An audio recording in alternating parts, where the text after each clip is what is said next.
महाराष्ट्र क्रांती news, आवाज सर्वसामान्यांचा।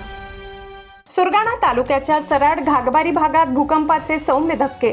नागरिक भयभीत होऊन घराबाहेर सुटले, सैरावैरा पडत। आज दिनांक 25/7/2026 रोजी सकाळी 10 वाजेच्या दरम्यान भूकंपाचे सौम्य धक्के सराड घागबारी वाझुडपाडा हरण टेकडी रोटी शिंदेदिगर भिंतघर जामनेमाळ या परिसरात बसले। काही नागरिक कामानिमित्त शेतात होते तर घरी असलेले नागरिक भीतीने भर पावसात सैरावैरा पडत घराबाहेर पडले।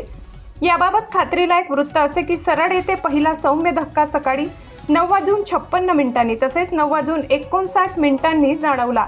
दुसरा धक्का 10 वाजता जास्त तीव्रतेचा जाणवला तर चौथा धक्का 10:01 पुन्हा एकदा सौम्य धक्का जाणवला। असे सलग 4 वेळा भूकंपाचे सौम्य धक्के जाणवल्याचे सराड येथील शिवसेना शिंदे गटाचे तालुका अध्यक्ष हरिभाऊ भोये, पोलीस पाटील कांतीलाल भोये, रामचंद्र चौरे, लक्ष्मण चौरे, पंडित भोये, घागबारी येथील सेवानिवृत्त कर्मचारी संघटनेचे सदस्य चिंतामण गायकवाड माजी प्रतिनिधीशी बोलताना सांगितले। कोणत्याही प्रकारची जीवितहानी झाली नसल्याचे तलाठी मंडळ अधिकारी यांनी कळविले।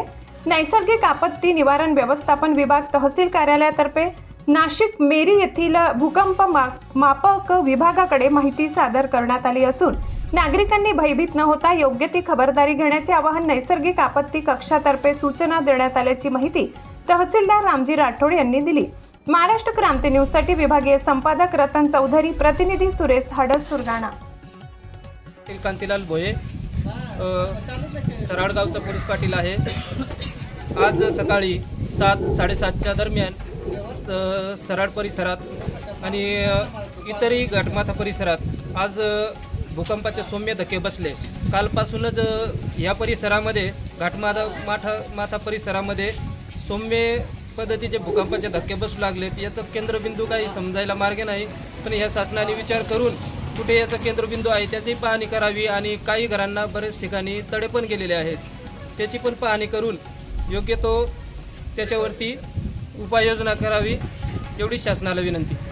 मी सराडगावचे सरपंच आपल्याला कळवू इच्छितो की सराड गावामध्ये व परिसरामध्ये आज सकाळपासून भूकंपाचे सौम्य धक्के बसायला लागले, परंतु सकाळी 10च्या दरम्यान एक जबरदस्त धक्का जाणवला। तो जवळजवळ 4 स्केलचा होता असं गृहीत धरू। त्याच्यानंतर 3 धक्के, असे 4 धक्के एकामागं एक 2 मिनिटाच्या अंतरावर झाले। तरी परिसरातील व गावातील शेतकरी वर्ग व मजूर वर्ग भयभीत होऊन घराच्या बाहेर पडू लागले।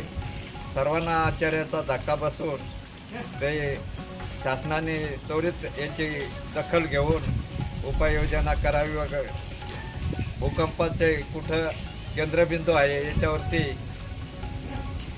विलास मशनीद्वारे पाहणी करावी एवढी मी शासनाला कळकळीची विनंती करत आहे। गंगूबाई रामा बोलते। आमच्या घरात शेजारी कौला पडली, भीत पडली, तहसीलदारांना चौकशी करावा, गावात येऊन बघावा। मावशी धक्के केव्हापासून बसू राहिले? 7 वाजेपासून तर 10 वाजले, परत आता किती वाजले? आता 11 वाजले। 11 वाजता परत नवीन। अशाच नवनवीन बातम्या पाहण्यासाठी आमच्या महाराष्ट्र क्रांती न्यूज या YouTube चॅनलला लाईक करा, सबस्क्राईब करा आणि बेल आयकॉनला प्रेस करा।